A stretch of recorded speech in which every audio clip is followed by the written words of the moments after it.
Will the Georgia Bulldogs score 40 points a game on offense this season? That was a question posted by a Dog Post member on the website yesterday. And my first reaction was possibly, yeah. Now, I don't think they will. I'm thinking around more of the 35 points per game mark, but I don't think it's a crazy question. I actually think it's a fair question.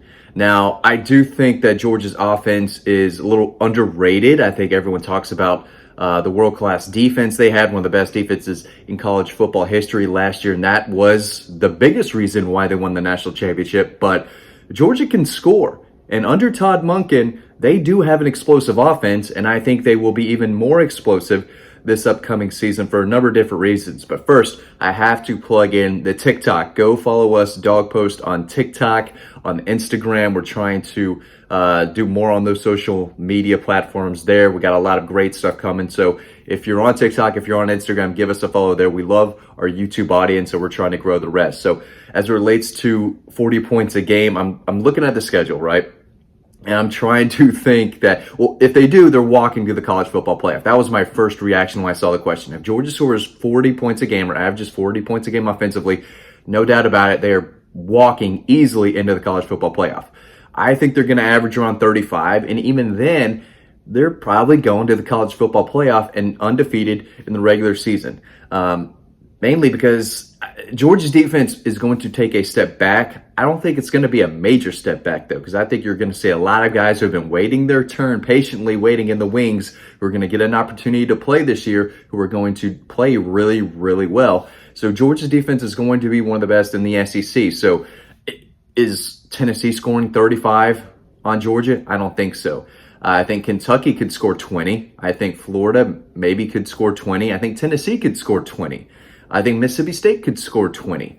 Oregon might get into the 20 range, but I don't think any of these teams are scoring 35 on Georgia. And I think it's fair to say that Georgia could at least push towards 40 points a game. Listen, we know what Stetson Bennett brings to the table. I expect him to have a better year under another full year of Todd Monken and this offense. His arm is stronger than people think. He had multiple passes down the field, 50, 55 plus yards in the air that went for touchdowns. The offensive line, I think, could take a step forward, even without Justin Schaefer and Jamari Sawyer. I think the offensive line could be one of the best in the country and one of the best in the SEC without a doubt this upcoming season. We talk over and over about the tight ends.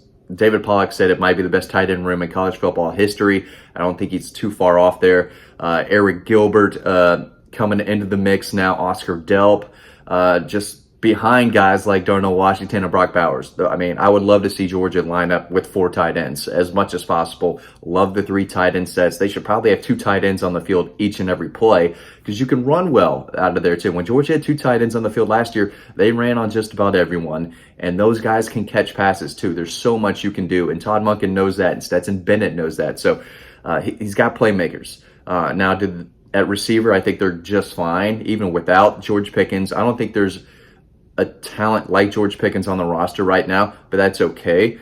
They're going to be without Jermaine Burton. I promise you the staff is not worried about that whatsoever. He's going to help Alabama, but I don't think the staff was all that upset when he decided to enter the transfer portal. A.D. Mitchell is going to take a step forward, one of the best wide receivers in the SEC. We saw what Ladd McConkey can do. Excellent in the screen game. He can beat you deep. Arian Smith, when healthy, is one of the most explosive players in the country. Every time the dude catches the ball, something big happens. If they can feed him, keep him healthy, he's going to be another giant weapon down the field. My guy Don Blaylock, if we get the same Don Blaylock that we did in 2019 as a freshman when he was scoring touchdowns against Florida and Auburn and Georgia Tech, he's going to make an impact. We saw him in the spring game, what he could do. If he's healthy, he needs the ball. Kyrus Jackson, one of the most underrated players on the team and in the SEC. Explosive, quick, has great hands, can create separation, can line up in the slot or on the outside. He's another guy who is a weapon. Combine that with Brock Bowers and Darnell Washington, who should see more opportunities in the red zone. I think the passing game is going to be just fine without a guy like George Pickens. And again, Marcus Rosemy-Jack-Saint, a guy who, when they throw it to him, he can make plays too, just hasn't had a ton of opportunities. So the receiving core is just fine. The offensive line, like I said, could be one of the best in the country. You know what you're getting with Stetson Bennett. Going to be a 3-year starter basically this year.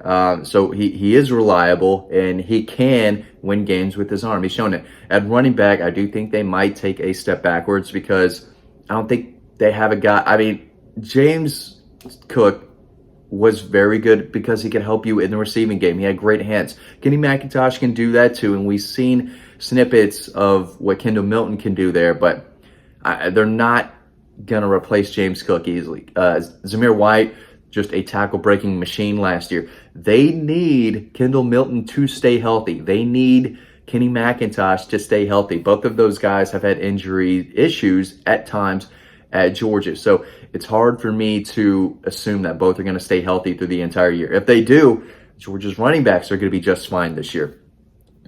But I would say that's probably the biggest weakness on the offense right now is the running back position.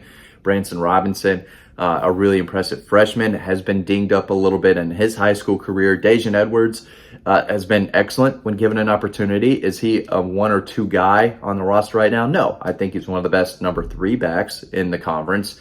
And we've seen what he can do when the game is out of hand. He gets some carries in the fourth quarter, and then boom, he takes off for a 40-yard gain. But a lot of people forget about that because Georgia's up by 30 at that point. This was, again, last year, and people may have turned the TV off at that point or changed it to another game. Who knows? But he quietly had a nice little year as a backup, and I think he'll be in that same type of role. And he can also make plays out of the backfield as well. So I think they're building more and more depth on offense, especially at receiver. I do think they could be just fine there. But Brock Bowers is basically a pass catcher, right? You can mix him in with those receivers. So you've got a lot of weapons out there. And I think Todd Monken has to be really happy and having a lot of fun this offseason designing new ways to get Brock Bowers the ball, get the ball to maybe a healthy Kyrus Jackson a little bit more. How do you get the ball to Arian Smith if he's fully ready to go? So there's a lot of promise for the offense. And again, they're not going to be going against some crazy talented defenses either. Oregon has a lot of talent on defense. They don't have the depth, and I think Georgia should do just fine scoring on them. Tennessee, their defense isn't going to scare anyone. I think Georgia can score on them, especially in Athens. Kentucky plays hard. They play tough. They play physical. That's going to be one of the tougher games of the season in Lexington. If Georgia's clicking and they're healthy, I expect them to get at least over 30 points. 40 points in Lexington is a lot to ask for. South Carolina, in Columbia, I think Georgia should be just fine there. They don't have a lot of talent or depth on defense. They have a strong defensive line, and they do have some talent there. They've got some former 5-stars, and they've got some guys who I think are going to take the next step in the secondary as well. But they were really bad there a lot last year. So it's going to take a lot of coaching and a lot of development for their guys to get better and hold the Georgia team to under 40 points. Florida has some talent, not a lot. I think Georgia should be able to score there. So it's not like they're playing an Alabama defense each and every week. They're playing a lot of teams that need to get better defensively from last year. We'll see if they do or not. But when you talk about a returning quarterback, the best tight end room in America, a stout offensive line, I don't want to say loaded receiver core, but a very reliable and consistent receiving core, and matched with some backs who, when healthy, could continue that legacy, that tradition of running back university. I definitely think Georgia could score close to 40 points. But a lot of people on DawgPost said, yeah, I think Georgia could score 40 points a game this year, average 40 points a game in the regular season. Again, if they do that, easily walking into the college football playoff. And that is probably with another loss in the SEC championship game like they did last year. If they go through the regular season undefeated, they're going to get there. I expect them to play Alabama in the SEC title game.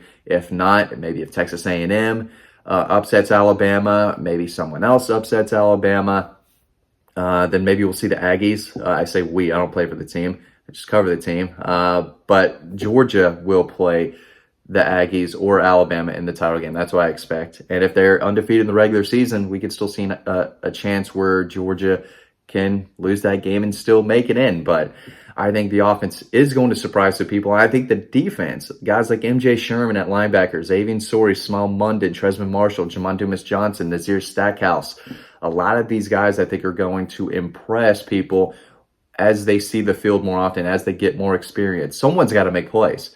And it's going to be a lot of new, fresh faces on defense. So I think Georgia fans are going to be really excited there. But offensively, I think they should be just fine this season. Are they going to score 40 points a game? I'm not so sure. I'm expecting around 35. What do you think? Drop a comment below. We love to read the comments. So y'all, once again, I can't wait for the season to get here. Thanks for watching these videos. Follow us on TikTok and Instagram, and I will see you over on Dog Post.